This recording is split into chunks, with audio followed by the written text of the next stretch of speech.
Hey everyone, welcome to K2 Crest Audiobooks Hub. I'm so excited you're here.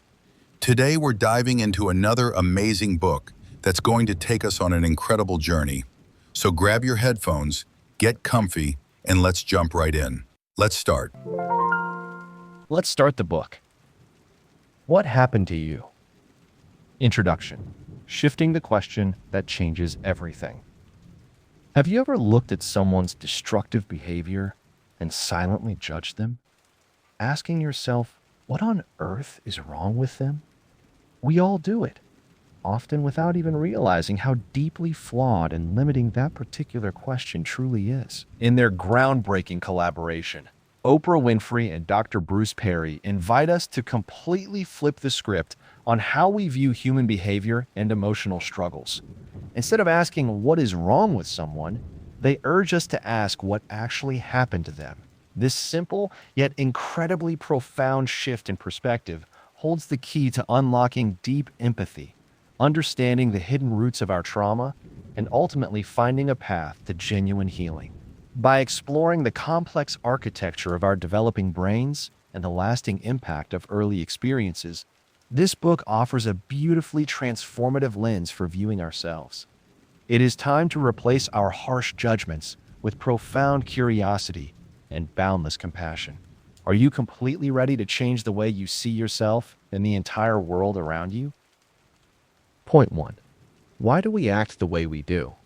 We move through life continually reacting to the people and situations around us, often baffled by our own intense emotional responses to seemingly minor events.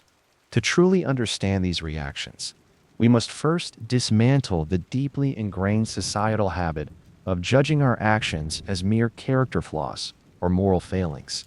For generations, the medical, educational, and psychological systems have operated on a fundamental deficit model. When a child acts out in a classroom, when a friend completely shuts down during a disagreement, or when an adult struggles with chronic substance abuse, the default question has always been, what is wrong with you?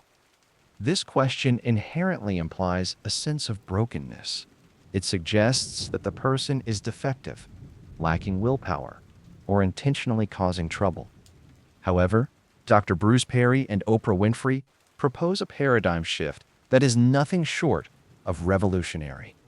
By changing the question to what happened to you, we move from a place of harsh judgment to a place of compassionate inquiry. This shift is not just about being kinder, it is about being scientifically accurate. Our behaviors, especially the ones that seem irrational or destructive, are rarely random.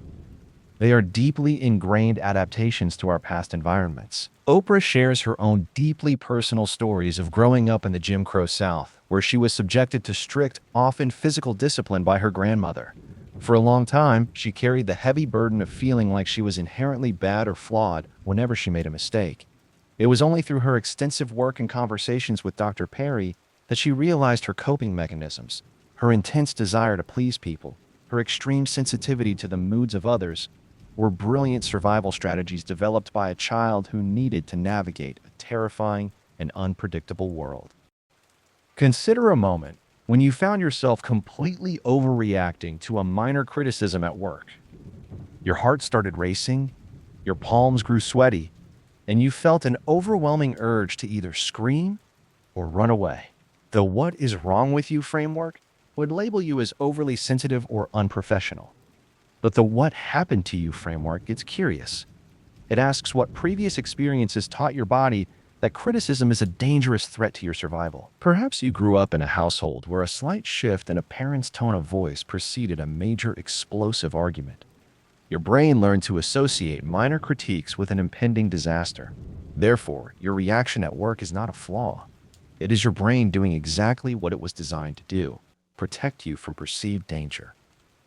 Understanding this concept fundamentally changes how we interact with the world. When we see a teenager exhibiting rebellious behavior, instead of immediately issuing punitive measures, we start looking for the pain that is driving the behavior. When we see a homeless person struggling with addiction on the street, we stop viewing them as a nuisance and start recognizing them as a survivor of profound, untreated trauma attempting to self-medicate their unbearable pain. This does not mean we excuse harmful behavior or abandon personal accountability. We still need boundaries, and we still need to take responsibility for our actions. However, accountability without empathy is simply punishment. True healing requires us to look past the surface-level symptoms and bravely dig into the history of the individual. To begin applying this in your own life, you have to start with yourself. We are often our own harshest critics. How many times a day do you mentally berate yourself, asking yourself why you cannot just be more disciplined, more outgoing, or more successful? The next time you catch yourself spiraling into self-blame, gently pause. Take a deep breath and redirect your inner dialogue. Ask yourself what past experiences have shaped your current struggles. By extending this profound grace to ourselves, we create the necessary emotional bandwidth to extend it to others. We begin to build a world where the primary goal is not to fix broken people, but to understand, comfort, and heal injured souls. Point 2. Decoding the architecture of your brain. Our brains are magnificent, intricate machines built from the very bottom up, meticulously recording every single experience we encounter from the moment we are born. If we want to fully grasp why we react to certain triggers, we have to take a fascinating journey into how this biological masterpiece is actually constructed and how it processes the world around us. Dr. Perry uses a brilliant and accessible framework to explain brain development, ensuring that we do not need a medical degree to understand our own neurobiology. To make sense of our emotional outbursts and our survival instincts, we must look at the brain as a four-layered structure, much like a house being built from the foundation up to the roof. The foundation, the brainstem. At the very base of our brain lies the brainstem. This is the oldest, most primitive part of our neural architecture, completely dedicated to keeping us alive.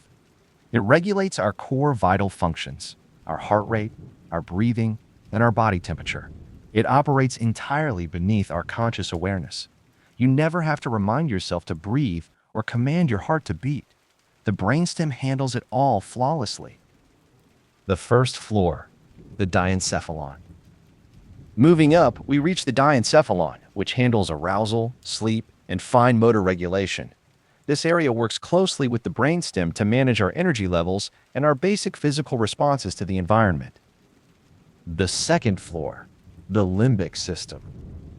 Next is the limbic system, which serves as the emotional command center of the brain.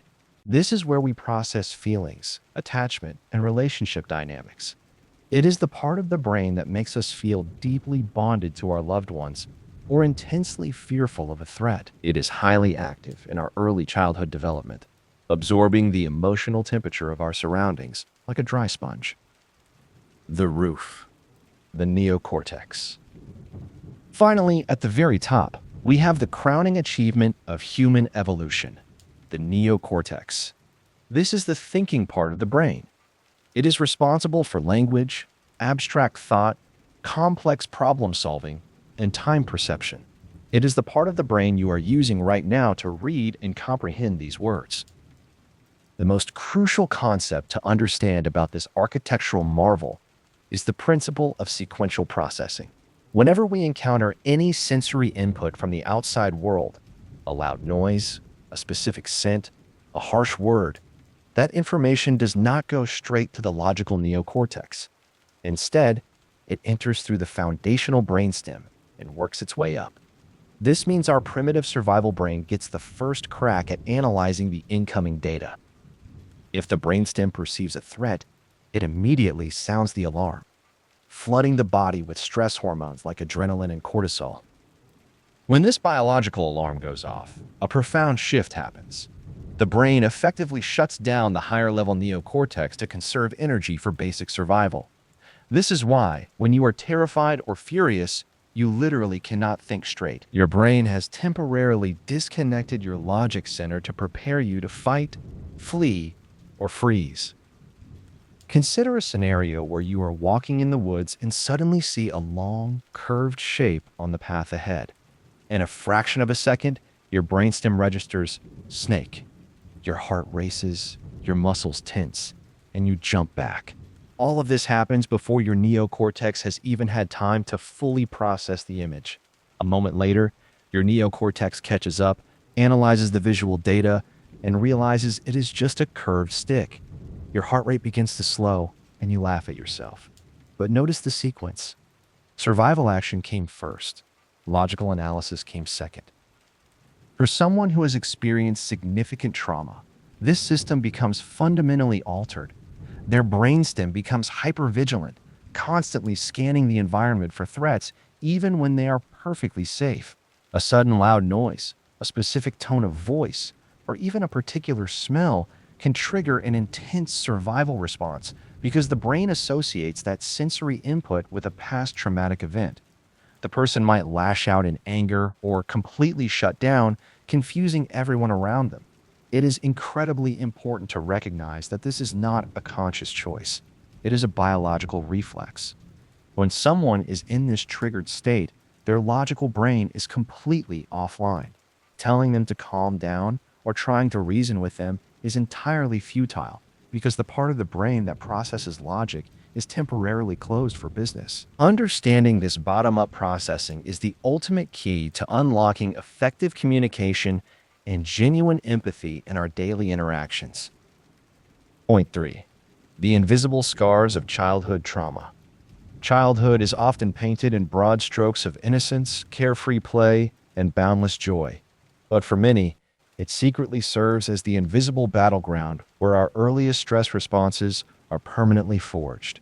The way our primary caregivers consistently responded to our needs laid the foundational wiring for how we handle adversity, stress, and relationships today. When we talk about trauma, society has a tendency to focus exclusively on catastrophic events, natural disasters, severe physical abuse, or horrific accidents. While these are undoubtedly traumatic, Dr. Perry and Oprah emphasize that trauma is far more expansive and nuanced than we have been led to believe. The quiet, invisible scars of emotional neglect, chronic unpredictability, and systemic stress can be just as devastating to a developing brain. To understand how early childhood shapes us, we must look at how the brain develops during the first few months and years of life. The brain develops most rapidly in early childhood, making it incredibly plastic or malleable. This means that a child's brain is literally shaping itself to match the environment it is growing up in. If a child is raised in a household filled with warmth, consistent attention, and safety, their brain wires itself for connection and peace. Their stress response system learns to activate only when there is a genuine threat, and to quickly return to a state of calm once the threat has passed. This builds a healthy, resilient baseline. However, if a child is raised in an environment of chaos, domestic violence, extreme poverty, or profound emotional neglect, their developing brain receives a completely different set of instructions. The brain assumes it has been born into a dangerous, hostile world. To survive, it wires the stress response system to be on high alert at all times. This creates a state of chronic sensitization. A sensitized stress response system is like a smoke detector that goes off not just for a fire, but every time you make toast. The child becomes hypervigilant, easily startled, and prone to extreme emotional outbursts or withdrawal. Oprah candidly shares stories of children she has met through her philanthropic work who perfectly illustrate this concept. For instance, consider a child who grew up with an unpredictable alcoholic parent. The child quickly learns to expertly read the micro-expressions on the parent's face and the exact sound of their footsteps to gauge whether it is safe to be in the room or if they need to hide. In that specific environment, this hypervigilance is a brilliant, life-saving adaptation. But what happens when that child grows up and enters a healthy, stable relationship? Their brain is still wired for danger. When their partner comes home from work and sighs heavily because of a long commute, the adult survivor's brain instantly interprets that sigh as impending danger. They might become intensely defensive, pick a fight, or emotionally shut down, leaving their partner completely bewildered. The survival mechanism that saved them in childhood is now actively destroying their adult relationships. Furthermore, the book highlights a devastating truth. Profound neglect can be even more damaging to the developing brain than active physical abuse. Dr. Perry shares heartbreaking clinical cases of children who were provided with food and shelter but were completely deprived of human touch, eye contact, and conversational interaction. Without these essential emotional nutrients, the neural pathways responsible for empathy, language, and connection literally wither away. A child's brain needs the rhythmic, predictable interaction of a loving caregiver to develop properly. When a baby cries and a parent consistently responds with comfort, the baby learns that the world is a responsive, safe place. When a baby cries and is repeatedly ignored, the baby eventually stops crying. Not because they are good, but because their brain has tragically learned that their needs do not matter and no one is coming to help them. Recognizing these invisible scars is not about assigning endless blame to our parents or permanently viewing ourselves as broken victims. Instead, it is about gaining absolute clarity on our own operating systems. It is about understanding that our deepest anxieties, our crippling fears of abandonment, and our explosive tempers are not character defects. They are the echoes of a child who is just trying to survive. By acknowledging these early adaptations, we take the massive first step toward consciously rewiring our brains for the safety and connection we truly deserve. Point 4. Why we cannot simply think our way out. Whenever we feel completely overwhelmed, intensely angry, or deeply anxious, society eagerly hands us a barrage of logical solutions, sternly telling us to simply calm down, use our heads, and think rationally. Yet, as the fascinating science of the brain clearly shows, logic is completely inaccessible when our biological alarm system is blaring at full volume. We have deeply internalized the myth that human beings are entirely rational creatures who occasionally have emotions. In truth, we are profoundly emotional creatures who occasionally manage to think rationally. Dr. Perry introduces a brilliant, highly effective model for helping dysregulated individuals, whether it is a screaming toddler, a defiant teenager, or a furious spouse, return to a state of calm. This model is built on 3 crucial steps, and they must be performed in exact sequential order: regulate, relate, and reason. Step 1. Regulate. Remember the architectural model of the brain from earlier? When someone is triggered, their lower brain, the brainstem, is completely hijacked by stress, and their upper brain, the neocortex, is totally shut down. You cannot reason with a shut down neocortex. Before you can talk about the problem, you must first calm the brainstem. How do we do this? Through somatosensory regulation, specifically patterned, repetitive, rhythmic activities. When we were in our mother's womb, we were constantly surrounded by the rhythmic beating of her heart. Consequently, the human brain is deeply wired to associate rhythm with absolute safety. This is why we instinctively rock a crying baby, why we tap our feet to music, and why going for a walk can clear our heads. Oprah shares how for years she has found immense comfort in simply sitting in a rocking chair or going for long walks with her dogs. These are not just pleasant hobbies. They are profound neurological regulation techniques. If you're dealing with a dysregulated person, do not throw logical arguments at them. Instead, try offering a cold glass of water, taking a walk together side by side, tossing a ball back and forth, or simply encouraging deep, rhythmic breathing. You must physically regulate the body before you can reach the mind. Step 2. Relate. Once the lower brain is sufficiently calmed, the emotional center, the limbic system, begins to open up. Now is the time to relate. This step is entirely about connection, validation, and emotional safety. It is not the time to point out where the person went wrong or to offer unsolicited advice. It is the time to say, I see you. I hear you. I understand why you are so upset. You are completely safe with me. Imagine a workplace scenario where an employee receives a slightly critical performance review and instantly becomes highly defensive and agitated. A poor manager will immediately try to argue back using logic, citing specific metrics and past performance data.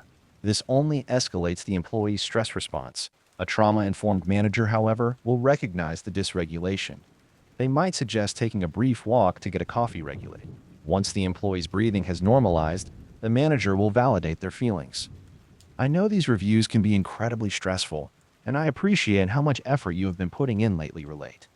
Only then, when the employee feels seen and safe, will the manager move to the final step. Step 3. Reason. Finally, with the brainstem calm and the limbic system feeling connected, the neocortex comes back online. The person is now biologically capable of abstract thought, self-reflection, and problem-solving. This is the moment to discuss the actual issue, explore solutions, and implement logical reasoning. This sequence, regulate, relate, reason, is a profound game changer for parenting, teaching, managing teams, and navigating our own personal relationships. We waste so much time and energy trying to reason with completely dysregulated people.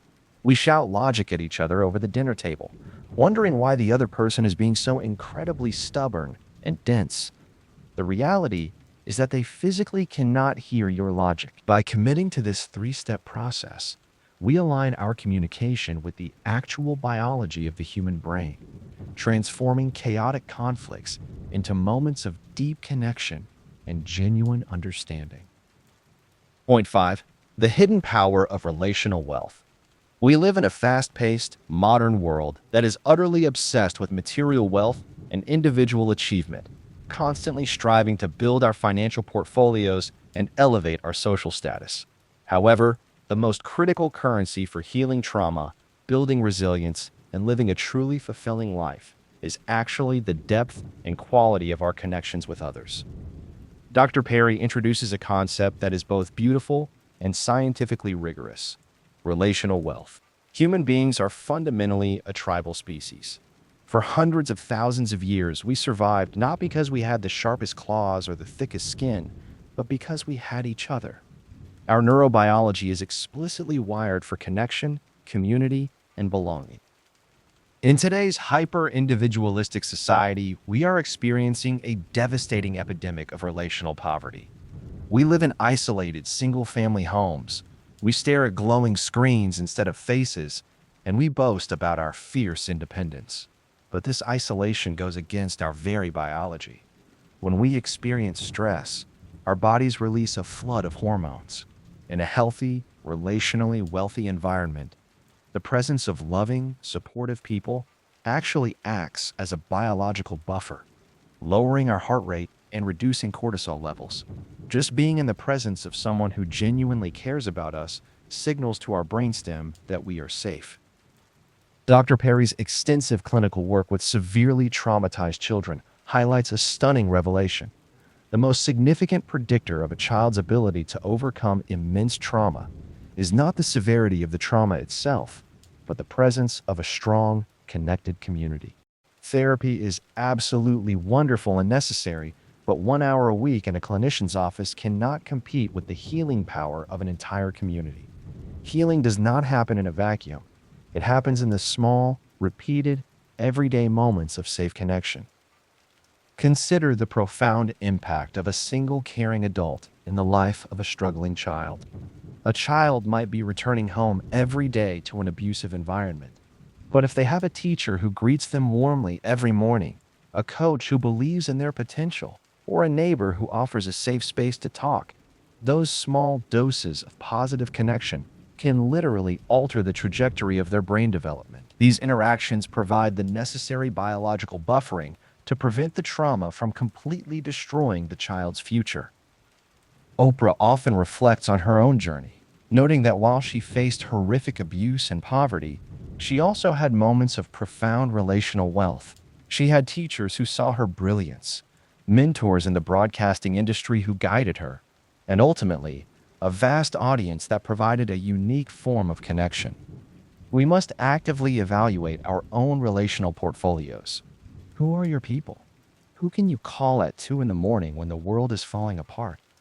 Who regulates your nervous system just by walking into the room? Building relational wealth requires intentional effort. It means putting down our phones and looking people in the eye.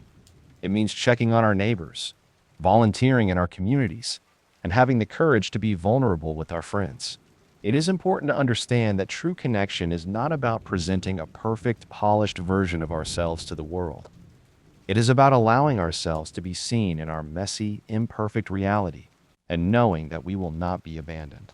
By actively cultivating rich, diverse, and deeply supportive relationships, we not only heal our own past wounds, but we also become the critical healing buffers for everyone around us. Point 6. Breaking the cycle of generational trauma. The deep emotional pain we carry does not always originate exclusively with us. Sometimes, it is a heavy inheritance passed down through the silent behaviors, untold stories, and even the altered genes of our ancestors. Acknowledging this profound legacy is the absolute first step in ensuring that the vicious cycle of suffering permanently ends with our generation. When we ask the vital question, "What happened to you?" we must also be willing to ask, "What happened to your parents? And what happened to their parents?" The transmission of trauma across generations is a very real, scientifically validated phenomenon that shapes families, communities, and entire cultures. There are two primary ways that trauma is passed down through generations. The first is behavioral and environmental. Imagine a mother who grew up during a time of extreme scarcity and war. Her brain became permanently wired for hypervigilance, always hoarding food, expecting disaster, and viewing the world as an inherently dangerous place. When she has children of her own long after the war is over, she unconsciously raises them with that exact same intense anxiety. She might be overly controlling, discouraging them from taking risks, or reacting with extreme panic to minor issues. Her children, absorbing this environment, wire their own brains to expect danger, even though they have never experienced a war themselves. They then pass this generalized anxiety down to their own children. The trauma echoes through time, long after the original threat has vanished. The second mechanism of transmission is even deeper: the fascinating field of epigenetics. Epigenetics is the study of how our behaviors and environment can cause completely real, biological changes that affect the way our genes work. While trauma does not actually change our underlying DNA sequence, it can change how certain genes are turned on or off. To use a simple metaphor, think of your DNA as the keys on a piano. The keys themselves never change. But epigenetics is the sheet music that tells the pianist which keys to play, how loudly to play them, and when to stay silent. Severe chronic trauma can literally rewrite the sheet music. It can alter the expression of genes related to the stress response, making the offspring of traumatized individuals biologically more susceptible to anxiety, depression, and hypervigilance right from the moment of birth. This is profoundly evident when we look at historical and systemic trauma.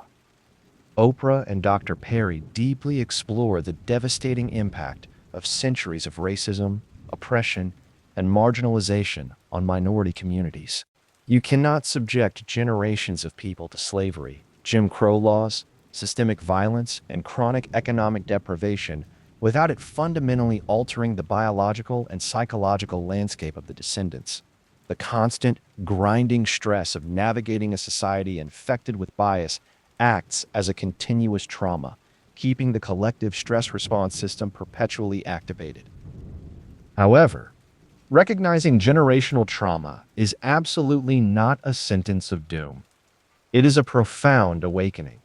Just as trauma can be passed down, so too can immense resilience, deep wisdom, and profound strength. By bringing the invisible shadows of generational trauma into the conscious light, we strip it of its silent power. We can look at our family patterns and bravely declare, "This stops with me." Breaking the cycle requires immense courage. It requires us to seek therapy, to engage in deep self-reflection, and to consciously choose to parent and interact differently than our ancestors did. It means actively working to deregulate our own nervous systems, so we do not project our inherited fears onto our children.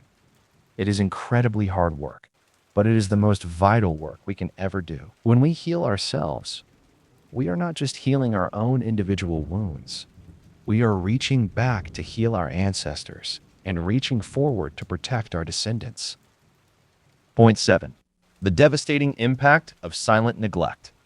When we explore the landscape of childhood adversity, we often focus on the overt, visible acts of violence and abuse, completely overlooking a far more insidious and widespread form of trauma: emotional and physical neglect.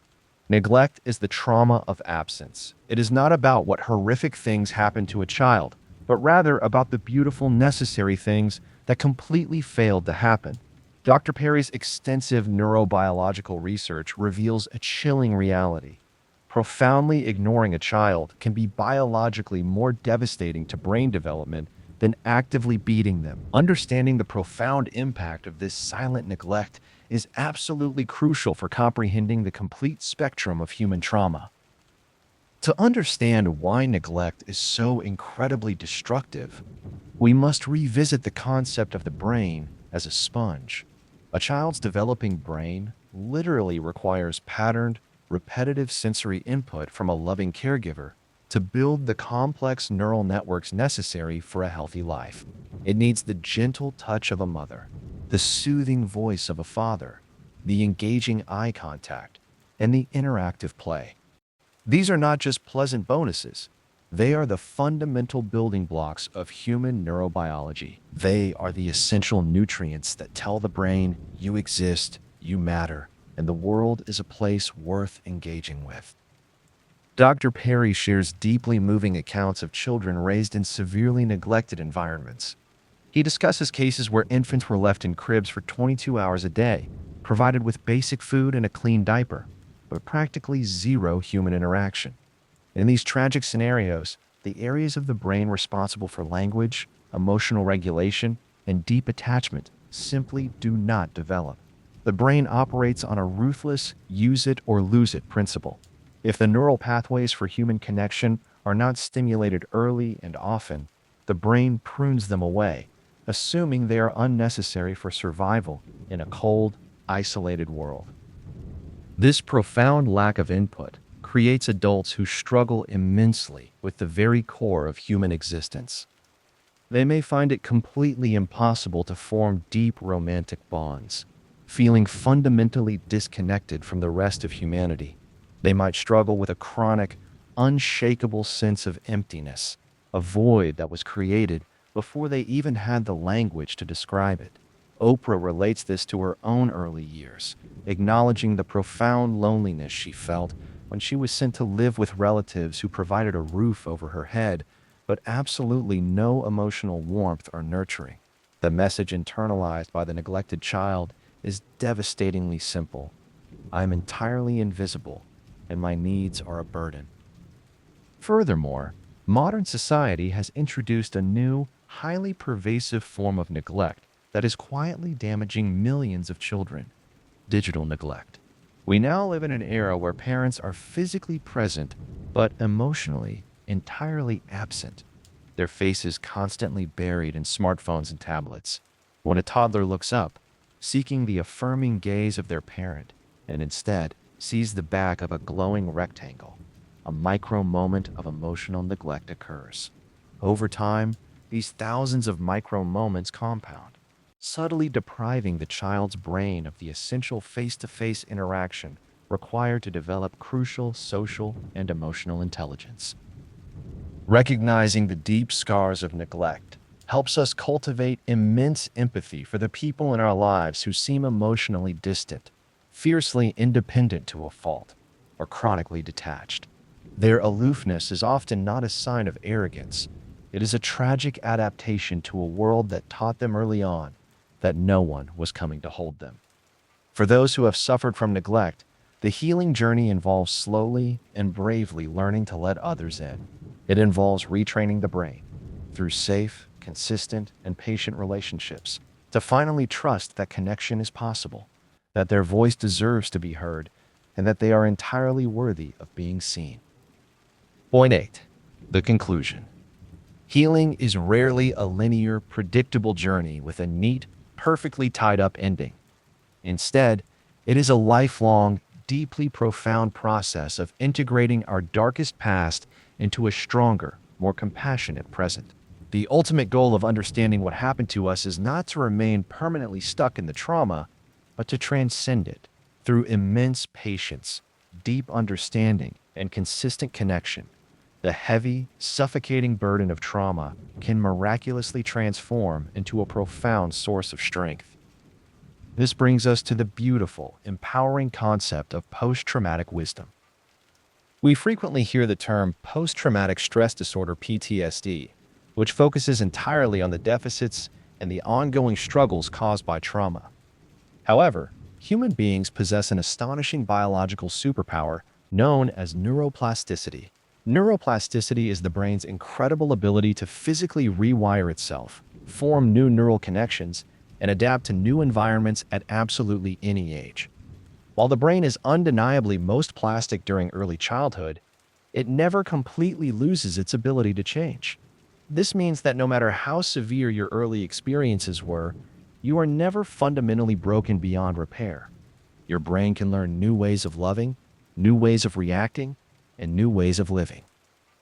Post-traumatic wisdom occurs when an individual does the hard, courageous work of processing their trauma and emerges on the other side with a deepened capacity for empathy, a profound appreciation for life, and a fierce resilience. Oprah beautifully compares this process to the ancient Japanese art form of kintsugi. In kintsugi, when a piece of valuable pottery breaks, the artisan does not throw it away or try to hide the cracks with invisible glue. Instead, they meticulously repair the broken pieces using lacquer mixed with powdered gold. The philosophy is that the breakage and the repair are integral parts of the object's history, completely transforming the piece into something far more beautiful, unique, and resilient than it was before it shattered. When we heal our trauma, we become like the kintsugi pottery.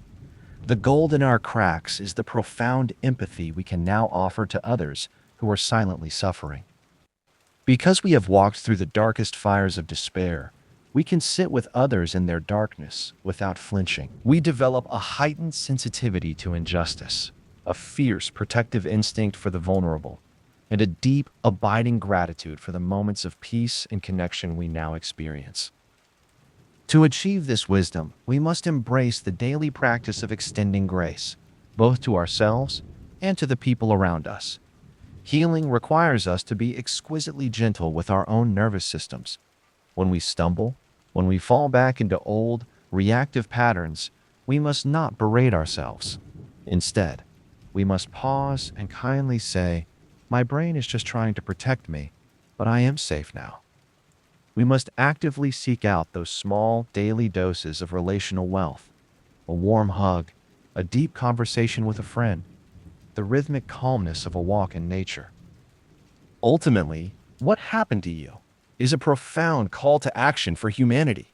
It challenges us to completely revolutionize the way we interact with every single person we meet. The stubborn coworker, the angry driver, the distant partner, and the mirror reflecting our own tired faces. Everyone is carrying an invisible backpack filled with past experiences, early adaptations, and silent battles. By permanently abandoning the judgmental question, "What is wrong with you?" and embracing the compassionate curiosity of what happened to you, we open the door to a world defined by profound grace, deep healing, and beautiful, unbreakable connection. The power to rewire our brains, heal our hearts, and change the world is entirely within our grasp. Thank you for listening. If this touched your heart, don't forget to like, subscribe, and share. If it healed you even a little, send it to one person you love. This is K2 Crest Audiobooks Hub. Come back again.